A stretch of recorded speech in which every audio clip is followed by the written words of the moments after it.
Kaya mga boss, at good morning. Welcome back ulit sa ating YouTube channel and then sa ating Facebook page.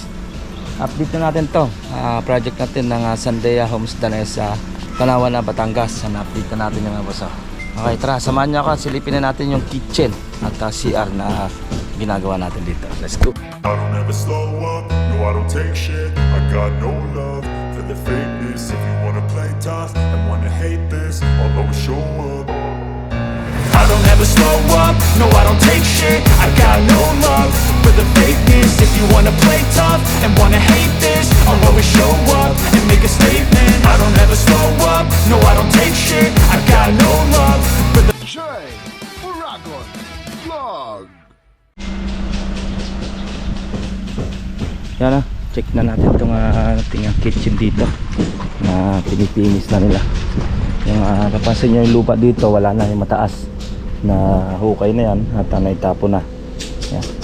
At halos kung papansin nyo yan, napakataas ng lupa nya. Mataas na ito, yung mababa na siya, kaya hindi nasasayad yung sasakyan dyan. Yan, papantay na lang yan at sa flooring na lang yan.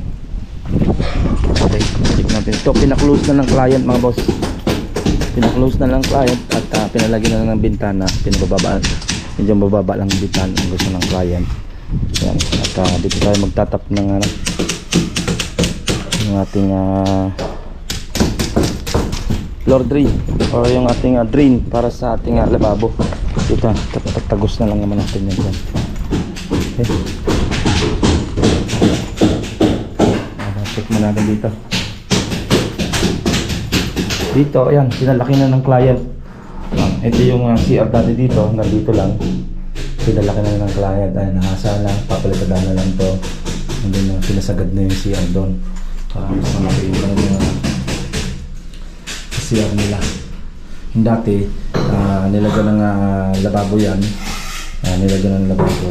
Pinatanggal na lang at nakita nila medyo maliit yung CR. Ayan. Malaki na yung CR niya dito sa kitchen niya. Yan, palatadaan na rin naman.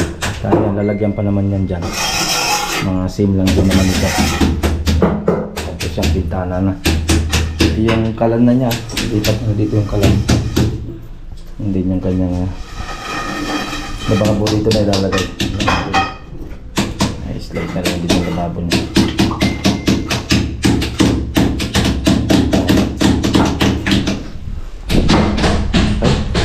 Then sa second floor, check natin yung waterproofing natin doon. Pina-waterproofing na natin sa second floor. Ito, halos sa ilamos na lang naman to. Sa patapos na rin naman dito. Halos tapos na rin ko sa second floor ng mga boss. Yun, ayan, na-fiber mix na. Yung mga kaprasong kulang natin. At nalagyan na rin. Hindi na maglilik na fiber mix na. And then na waterproofing na natin. Okay?